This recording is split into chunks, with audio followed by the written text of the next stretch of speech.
ఈనాడు 4 November మృత్యు ప్రయాణం. ఎదురుగా వచ్చిన ఆర్టీసీ బస్సును ఢీకొట్టిన టిప్పర్ 19 మంది చనిపోయారు. చనిపోయిన వారికి 7 లక్షలు, గాయపడిన వారికి 2 లక్షల చొప్పున గవర్నమెంట్ వాల్యూ కట్టిస్తుంది. అతివేగం, అధ్వాన రహదారికి కారణం. ఇంకా మృతుల్లో 13 మంది కూడా మహిళలే ఉన్నారు. దీనికి కూడా ఒక రీజన్ ఉండొచ్చు. ఫ్రీ టికెట్ అని ఎక్స్‌ప్రెస్ మాత్రమే ఎలిజిబుల్ ఉంది. అది ఎక్స్‌ప్రెస్ కాబట్టి. సో, టిప్పర్ అదుపు తప్పి అక్కడ గుంటను తప్పించడం ఇదొకటి సంథింగ్ హ్యాపెన్. సో, అక్కడ ఏదో జరిగింది. అది జరిగి దాదాపు బస్సుకి సగానికి వాలిపోయింది. సో, రైట్ సైడ్ ఉన్న మెంబర్స్ మొత్తం కూడా ఆ టిప్పర్ కింద నలిగిపోయారు. ఇంకా కంకర్ కింద చాలా మంది చనిపోయారు. సో, అది ఒకే కుటుంబానికి చెందిన అక్క చెల్లెలు, ఇంకా కొంతమంది అయితే తల్లిదండ్రులను కోల్పోయారు. కొంతమంది వాళ్ళే బ్రెడ్ ఎర్నర్. సో, వాళ్ళ కుటుంబానికి అతనే మెయిన్ సంపాదకగా ఉన్న వాళ్ళు కూడా చనిపోయారు. సో, ఇక్కడ చూడొచ్చు టిప్పర్ తీసిన తర్వాత బస్సు తీరు ఎలా ఉందో. అలా జరుగుతుంది మరి. సో, రీసెంట్‌గా మనకి ఆంధ్రాలో జరిగిన ఒక బస్ ఇన్సిడెంటే. అది ప్రైవేట్ ట్రావెల్స్. దాంట్లో ఉన్న వాళ్ళందరూ చనిపోయారు కాలిపోయి మరి. సో, ఇది మరి ఇట్లా ఉంది. మన ఒక్కొక్క స్టేట్‌లో ఒక్కొక్క బాధ, ఒక్కొక్క వింత ఘటన జరుగుతున్నాయి. వీటన్నిటికి నిర్లక్ష్యమే కారణం అంటున్నాం. సో, దాదాపు చనిపోయిన వాళ్ళలో ఎక్కువ శాతం రోడ్డు యాక్సిడెంట్స్, రోడ్డు ప్రమాదాలలోనే చనిపోతున్నారు. సో, వీళ్ళు చనిపోవడానికి కారణం ఒకవైపు సొసైటీ రీజన్ ఉంది. ఒకవైపు గవర్నమెంట్ రీజన్స్ ఉన్నాయి. సో, మనం అందరూ సిటిజన్ రెస్పాన్సిబిలిటీ లేకపోవడం వల్లనే ఇలాంటి ఇన్సిడెంట్స్ ఎక్కువ జరుగుతున్నాయి. సో, దీని మీద ప్రతి ఒక్కరు ఏదో ఒకటి యాక్షన్ తీసుకోవాలి. ఇకనైనా మన నిర్లక్ష్యం ఎదుటి వారికి ప్రమాదకరంగా కాకుండా కాపాడుకుందాం. సో, అంతేకాకుండా గవర్నమెంట్స్ కూడా ముందు basic education, health, main transport, రోడ్ల విషయంలో గానీ, ఇలాంటిట్లో గానీ నెగ్లెక్ట్ చేయొద్దు. కొంచెం ముందుకెళ్ళాలని కోరుకుంటున్నాం. మరి అది చనిపోయిన వారి ఆత్మలందరికీ శాంతి కలగాలని కోరుకుంటున్నాను. ఇది ఈరోజు ఈనాడులోని హెడ్‌లైన్‌గా ఉంది. చాలా బాధాకరమైన విషయం. చనిపోయిన కుటుంబాలందరికీ దేవుడు వాళ్ళకి మంచి సహాయం చేయాలని కోరుకుంటున్నా. వాళ్ళందరి ఆత్మలకు శాంతి కలగాలని కోరుకుంటున్నాం. ఇక నెక్స్ట్ న్యూస్కి వెళ్ళిపోతే, సేమ్ ఇన్సిడెంట్ రాజస్థాన్లోని డంపర్ ట్రక్ డ్రైవర్ బీభత్సం చేసి 14 మంది చనిపోయారు. సో, ఈ రోజుల్లో యాక్సిడెంట్స్ అనేవి, చనిపోవటం అనేది చాలా తేలిగ్గా ఉంది. మనిషి బ్రతుకు అనేది చిందరవదరైపోతుంది. ఇంకా చిన్న చిన్న చిన్న కుటుంబాలు, మధ్య తరగతి కుటుంబాలకైతే మరీ దారుణంగా ఉంటుంది. ఎస్ఎల్బిసి పూర్తి చేసే తీరుతామంటున్నారు కాంగ్రెస్కు పేరుస్తుందనే ఈ ప్రాజెక్టును కేసీఆర్, హరీష్ రావు పక్కన పెట్టారు. జూబ్లీహిల్స్ ప్రచారం రసవత్తరం. ఉదయం 7కే కార్యక్షేత్రంలోకి మంత్రులు. కోకాపేట ఎకరం 99 కోట్లు. మరో 2 విలువైన భూములకు హెచ్ఎండిఏ ఆన్లైన్ వేలం. దాదాపు 1357 కోట్లు వచ్చినాయి. సో, ఒక ఎకరానికి 99 కోట్లు పెట్టి కొనడానికి భూమిని మనం ఇక్కడ కొనేసి సైడ్కి తీసుకెళ్ళలేం. బట్ వాళ్ళ 99 కోట్లు పెట్టి కొన్నారంటే దాని మీద వాళ్ళకి ఎంత రిటర్న్ వస్తుందని ఆలోచించండి. గవర్నమెంట్ వీటిని సేల్ చేయడానికి రీజన్ ఏంటి? వాళ్ళు అంత వాల్యూ పెట్టి పర్చేస్ చేయడానికి అంత ఇంట్రెస్ట్ చూపిస్తున్నారు, ఆలోచించండి. ప్రజల మధ్యకు రాని కేసీఆర్ మళ్ళీ సీఎం ఎలా అవుతారు? పేరుకే జూబ్లీహిల్స్ రోడ్లని మురికి కుప్పాలు. కాంగ్రెస్ భరాసాలపై కిషన్ రెడ్డి విమర్శలు. అంతా ప్రజాసేవకులే. అందరూ ప్రజల కోసం, పేదల కోసం పనిచేసేవాళ్ళు. అయినా పేదరికం పోదు, డెవలప్మెంట్ రాదు. ముడుపులు ఇచ్చినా పుచ్చుకునే వారిపైన కూడా చర్యలు. సరూర్ నగర్ సబ్ రిజిస్టర్పై విచారణ చేపట్టండి. పిటిషనర్ పైన కేసు పెట్టండి. స్టాంపులు రిజిస్ట్రేషన్ల శాఖ ఐజీడీసీపీకి హైకోర్టు ఆదేశం. ఒక ఛాన్స్ ఇచ్చినందుకే అందరినీ మోసం చేశారు. ఇళ్లను బుల్డోజర్తో కూల్చేయొద్దంటూ సునీతను గెలిపించండి. భారత కార్యనిర్వాహక అధ్యక్షుడు కేటీఆర్ 10 సంవత్సరాలు పదవిలో ఉన్నప్పుడు పదవిని కాపాడుకోలేకపోయారు. ప్రజల నుంచి నయా పైసా వసూలు చేయొద్దు. నేరుగా కాంట్రాక్టు సంస్థ ఖాతాల రాయితీ సొమ్ము ఆదర్శ సౌర గ్రామాలపై కేంద్రం కీలక నిర్ణయం. కొడంగల్లో బడుల్లో అక్షయ పాత్ర భోజనం. 14న గ్రీన్ ఫీల్డ్ కిచెన్ శంకుస్థాపన. సీఎంను ఆహ్వానించిన ప్రతినిధులు. హైదరాబాద్లో vanguard global value centre వచ్చే ఏడాదిగా కొత్తగా 1.2 లక్షల ఉద్యోగాల కల్పన. ప్రారంభోత్సవంలో బట్టి శ్రీధర్ బాబు. నాన్ ఇంటర్లాకింగ్ గేట్ల వద్ద డ్రైవ్ చేపట్టాలి. పత్తి కొనుగోలు 7 క్వింటాలకు కుదింపు. సీసీఐ నిర్ణయంపై కంగుతిన్న రైతులు. దాదాపు ఎకరానికి 13 క్వింటాలు కొనాల్సిన సీసీఐ ఇప్పుడు ప్రజెంట్ 7 క్వింటాలు మాత్రమే కొంటున్నట్టుంది. సో, 7 క్వింటాల పరిమితి నిబంధనను సీసీఐ ఎత్తివేయాలి. కేంద్ర మంత్రికి తుమ్మల లేఖ. మిగులు టీచర్లు 10,000 మంది. 8,600 ప్రభుత్వ పాఠశాల అవసరం కంటే ఎక్కువ మంది ఉన్నారు. 3,000 బడుల్లో కొరత. విద్యాశాఖ గణాంకాల్లో వెల్లడి. నెలాఖరులోకి ఉచిత చేప పిల్లల పంపిణీ. మంత్రి శ్రీహరి. ఆన్లైన్ బెట్టింగ్ల అప్పులతో తుపాకీతో కాల్చుకున్న కానిస్టేబుల్. స్థానిక సంస్థల ఎన్నికలపై స్పష్టతనివ్వండి. ప్రభుత్వానికి హైకోర్టు ఆదేశం. సో, స్థానిక సంస్థలు 42% బీసీ రిజర్వేషన్ తీసుకొచ్చిన తర్వాత స్టార్ట్ చేస్తా ఉంటారు. వరద సహాయక చర్యలపై నివేదిక ఇవ్వండి హైకోర్టు. హైదరాబాద్ పుస్తక ప్రదర్శన డిసెంబర్ 19 నుంచి. బారాసకు భూ కేటాయింపుపై కౌంటర్ దాఖలు చేయండి. 11 ఎకరాల కేటాయింపుపై. రంగారెడ్డి జిల్లా గండిపేటలో ధర్మపురి ఆలయాన్ని సమగ్రంగా అభివృద్ధి చేస్తాం. మంత్రి కొండా సురేఖ. సిపిఓలకు వేతనాలు మంజూరు చేయండి. సిఎస్కు ఉద్యోగ ఐకాస వినతి. తెలంగాణలో 47.6% ఉపాధి హామీ పని దినాల తగ్గుదల. జాతీయ సగటు తగ్గుదల 10.4%. సో, 2025-26 తొలి 6 నెలలపై లిప్టైక్ నివేదిక. సీఏ పనిలోని హైదరాబాద్ విద్యార్థికి 2వ ర్యాంకు. 300 డిగ్రీ కళాశాలలో నిర్వాధిక బంద్. సగం బకాయిలిచ్చే వరకు కళాశాలలు బంద్. సో, ఫీజు రియంబర్స్మెంట్ ఇవ్వట్లేదని కాలేజెస్ అయితే క్లోజ్ చేస్తున్నారు. ఇంకా ఎడిటోరియల్ చూస్తే హర్మన్ప్రీత్ సేనకు జేజేలను రాశారు.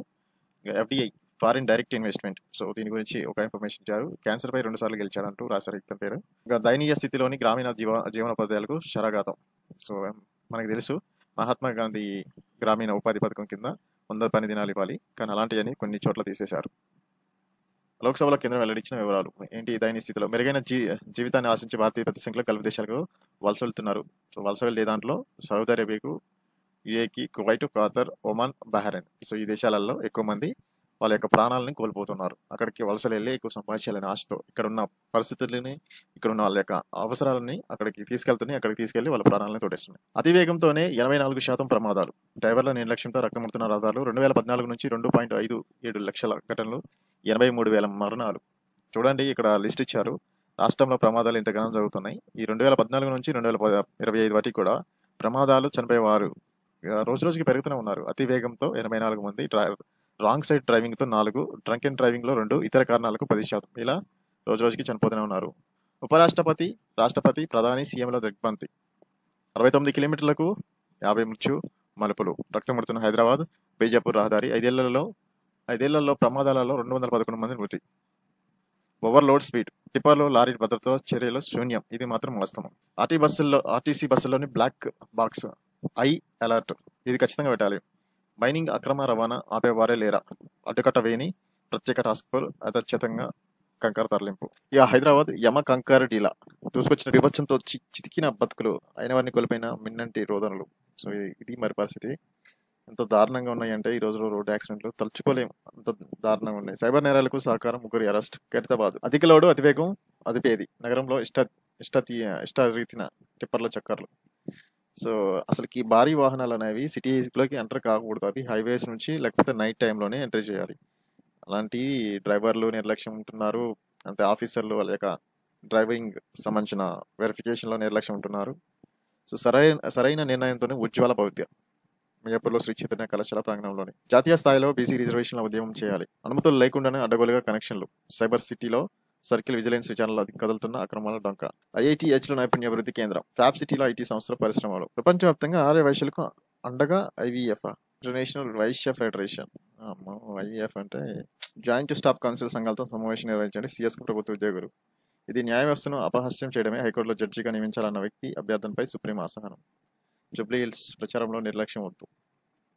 ఏపీలో హిందూజా 20,000 కోట్ల పెట్టుబడి. ప్రియుడిపై దాడి చేసి యువతిపై సామూహిక అత్యాచారం, తమిళనాడులో ఘోరం. వ్యవసాయ విద్యలో సంయుక్త బీఎస్సీ కోర్సు. ఇక స్పోర్ట్స్ చూస్తే అంబరానంటిన సంబరాలు. So women's champions cricket.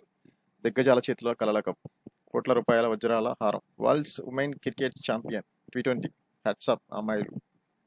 ఒక్కొక్క అమ్మాయిది ఒక్కొక్క స్టోరీ ఉంటుంది, కానీ వాళ్ళ యొక్క సక్సెస్ అనేది ఆ స్టోరీని రివీల్ చేస్తుంది. సో బ్యాక్గ్రౌండ్ ఎన్ని అప్ అండ్ డౌన్స్ ఉన్నా కానీ ఒకసారి ఒక స్టెప్కి ఎదిగిన తర్వాత ఆటోమేటిక్గా అవన్నీ పోతుంటాయి, కానీ వాళ్ళ యొక్క పెయిన్ అనేది అలానే ఉంటుంది. 10 ఏళ్ళుగా స్వచ్ఛ భారత్. నక్సల్స్ ఇలాకాలో సినిమా షూటింగ్. ఖర్జూర చెట్ల ఆకులతో కళాకృతులు. కుటుంబ వారసత్వానికి రాజకీయాలు, ప్రజాస్వామ్యానికి తీవ్ర ముప్పు. కాంగ్రెస్ నేత శశిధర్. ఇప్పుడు ఉండేవే అవి. అమెరికా హైర్ ఆందోళనకారులు. ఆ చట్టంతో మన ఐటీ సేవలు, వాటి ఎగుమతులపై ప్రభావం. ఆర్బీఐ మాజీ గవర్నర్. పాక్ అణ్వాయుధ పరీక్షలు నిర్వహిస్తుంది చైనా, రష్యా కూడా. అమెరికా అధ్యక్షుడు ట్రంప్. ఆఫ్ఘనిస్తాన్లో భారీ భూకంపం, 20 మంది మృతి. 3,000 కోట్లు కొల్లగొట్టారు. డిజిటల్ అరెస్ట్ కేసులో సుప్రీం విస్మయం. 80% రైతుల వార్షిక ఆదాయం 60,000 లోపే. నీతి ఆయోగ్. ఇది మాత్రం వాస్తవం. చాలా రైతులు మాత్రం చాలా తక్కువ ఆదాయం అన్నమాట. వాళ్ళు నెలల కొద్దీ కష్టపడ్డా కానీ వేలల్లోనే మాత్రమే వస్తుంది వాళ్ళకి. ఆర్జేడీ కాంగ్రెస్లదే ప్రమాదకర కుట్ర. అసదుద్దీన్ అభ్యర్థనపై విచారణకు సుప్రీం సుముఖతం. వక్ ఆస్తుల రిజిస్ట్రేషన్కు మరింత గడువు కోరిన ఎంఐఎం అధినేత. 14న రాహుల్, లాలు పార్టీలు తుడిచిపెట్టకపోతాయి అమిత్ షా. అవమానాల శాఖను ఏంటి కొత్తగా అవమానాల శాఖను ఏర్పాటు చేయండి అంటున్నాడు. జిల్లాలో సోన్పూర్ ర్యాలీ ప్రాజెక్టు అభివాదం చేసిన ప్రియాంక గాంధీ. ప్రధానిపై ప్రియాంక గాంధీ. అవమానాలు కూడా ఒక శాఖని డెవలప్ చేయాలంట. రాష్ట్రాల్లో నేటి నుంచి ఓటర్ల జాబితా ప్రక్షాళన. ముఖదాడుల బాధితులకు పరిహారంపై ఉలేమా హింద్ పిటిషన్ కొట్టివేత. పార్టీ నిబంధనలు అధికారిక వెబ్సైట్లో ప్రచురించాలి. పార్టీకి సంబంధించిన నిబంధనలు ఏమైతే ఉంటున్నాయో వాటి యొక్క మెయిన్ వెబ్సైట్ ఏదైతే వాళ్ళు మెయింటైన్ చేస్తారో దాంట్లో ఖచ్చితంగా పెట్టాలి. అప్పుడే అందరికీ తెలుసు. బెల్జియం సుప్రీంకోర్టును ఆశ్రయించిన మెహుల్ చోక్సీ. ఎన్డీఏ మళ్ళీ వచ్చిన నితీష్ సీఎంను చేయొద్దు. కార్కే. ఎస్జీపీసీ అధ్యక్షుడిగా మళ్ళీ హర్జరీ సింగ్.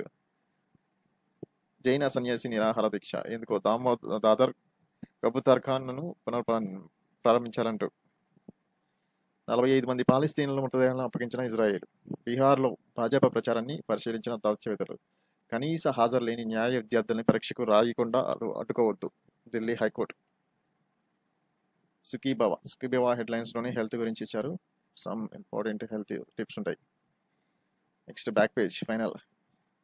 ఎన్ఆర్ఐ అయితే వెయిట్ చేయండి. నా దగ్గర 300 పైగా ఎన్ఆర్ఐ సంబంధాలు ఉన్నాయి. వాటిలో కేవలం అమెరికాలో ఉన్న వారి 200 గత 6 నెలల నుంచి ఒక్క పెళ్లి కూడా కుదరడం లేదు.